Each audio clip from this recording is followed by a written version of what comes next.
शुभ प्रभात दोस्तों, मैं Amit sir Vatsalabai Banmadi school of scholars Armori की तरफ से। पिछले तासिका में हमने शनि से क्या डरना इस पाठ की शुरुआत की थी।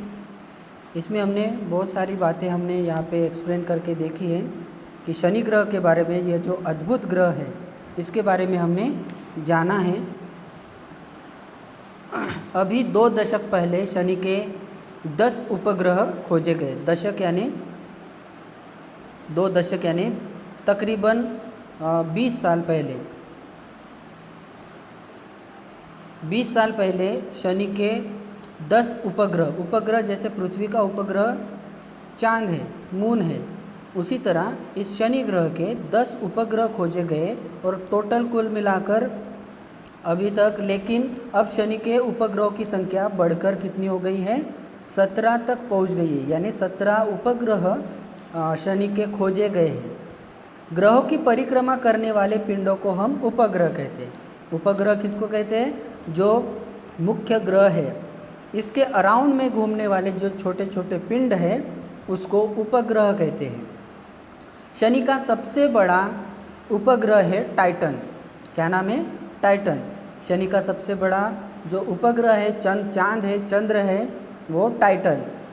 सौर मंडल का सबसे सर्वाधिक महत्वपूर्ण और दिलचस्प इंटरेस्टिंग ऐसा उपग्रह है टाइटन। टाइटन का व्यास 5150 किलोमीटर है। कितना है? 5150 किलोमीटर है। कुछ साल पहले तक लोगों का ऐसा मानना था कि शनि ग्रह का टाइटन ये सबसे बड़ा उपग्रह है। कुछ सालों तक ऐसा मानना था कि टाइटन जो है वो शनि ग्रह का सबसे बड़ा उपग्रह समझा जाता था। लेकिन वाइजर यान, जो स्पेस में वाइजर यान भेजा गया, उस वाइजर यान ने खोजबीन करने के बाद पता चलाया कि बृहस्पति यानी शनि का सबसे बड़ा उपग्रह, बृहस्पति का, अभी तक पहले क्या होता था, शनि ग्रह का टाइटन जो उपग्रह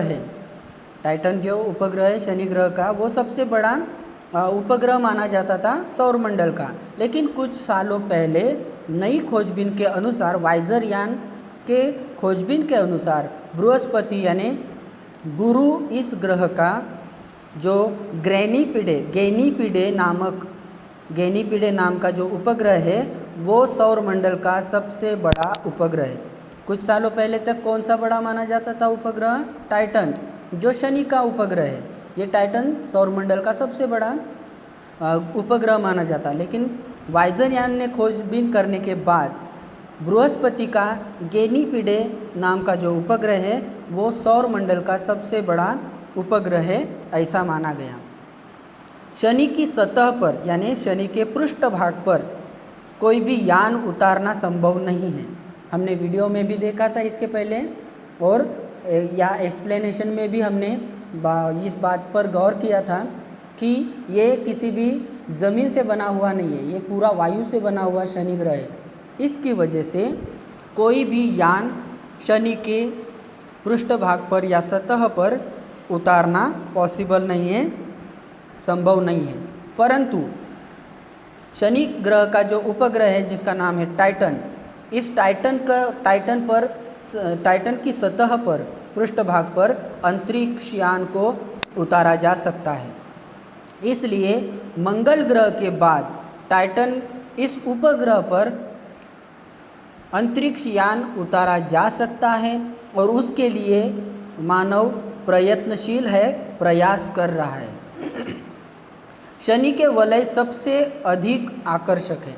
ये जो रिंग्स है दिखाई दे रहे हैं, ये सबसे आकर्षक है, अट्रैक्टिव है। इन वलयों की संख्या अब 7 पर पहुंची है।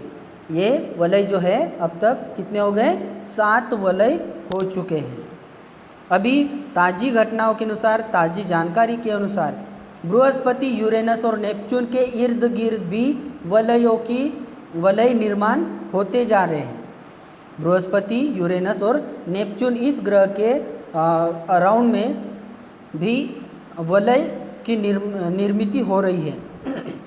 लेकिन शनि के वलय थोड़े से ज़्यादा विस्तृत और स्पष्ट है।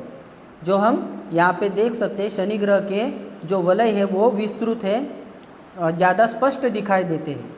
ये शनि की सतह से लगभग 50,000 किलोमीटर की ऊंचाई पर शुरू होते हैं। यानी शनि ग्रह है, उस शनि ग्रह के 50,000 किलोमीटर बाद ऊपर, शनि ग्रह के 50,000 किलोमीटर के ऊपर से शुरू होते हैं ये वलय और 2 लाख किलोमीटर से भी अधिक दूरी तक फैले हुए। कितने? जैसे मान लो ये शनि ग्रह है तो इसके 50,000 किलोमीटर के बाद वलय शुरू होते हैं, तो ये वलय कम से कम 2 लाख, कितने? 2 लाख किलोमीटर तक वो वलय फैले हुए हैं। 2 लाख किलोमीटर तक वलय फैले हुए हैं। परंतु इनकी मोटाई बहुत कम है, जो थिकनेस है, जाड़ी है, वो बहुत ही कम है। शनि के वलय ये ठोस वलय नहीं है। ये सबसे महत्वपूर्ण है कि शनि के वलय जो है वो ठोस नहीं है। ये लगभग छोटे छोटे टुकड़ों से बने हुए वलय है। छोटे छोटे जो टुकड़े हैं, पार्टिकल्स हैं, उनसे बने हुए ये वलय है। बर्फ से आच्छादित शनि के वलय खूब चमकते हैं। और ये जो वलय है, इसके पहले हमने देखा कि इसका टेम्परेचर -150 डिग्री सेल्सियस तक इसका टेम्परेचर है। इसकी वजह से यहाँ पे हमेशा बर्फ़ जमी होती है, क्योंकि तापमान बहुत कम होता है, ठंडा वातावरण है। इसकी वजह से ये जो वलय है वो बर्फ़ से बने हुए हैं, और ये बर्फ़ से बने होने की वजह से वो चमकदार होते हैं। ये वलय आगे चलकर शनि के नए उपग्रहों को भी जन्म देते हैं। यानी ये जो छोटे छोटे पिंड हैं वो गोल गोल घूमते घूमते एक साथ मिलकर एक नए उपग्रह की निर्मित भी करते हैं। यानी दूसरे अनेक उपग्रह इन वलयों में से बनते हैं।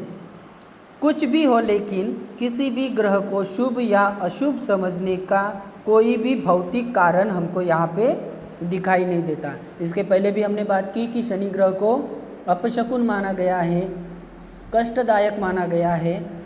तो ये बात हमने जो अभी इस लेसन में पढ़े, ऐसा कोई साइंटिफिक रीज़न हमको नहीं मालूम होता, भौतिक कारण नहीं मालूम होता कि ये जो शनि ग्रह है वो नुकसानदायक है या अपायकारक है। फिर भी शनि तो हमारे सौरमंडल का सबसे सुंदर ग्रह है, फिर शनि से क्या डरना। इतना सब जानने के बाद हम शनि को अपशकुनी या अपायकारक ग्रह कैसे मान सकते हैं, और इस वजह से लेखक कहते हैं कि शनि से फिर क्या डरना। यहाँ पे आपका ये लेसन ख़त्म होता है।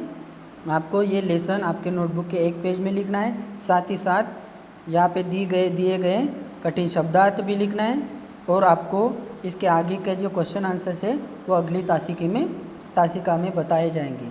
धन्यवाद।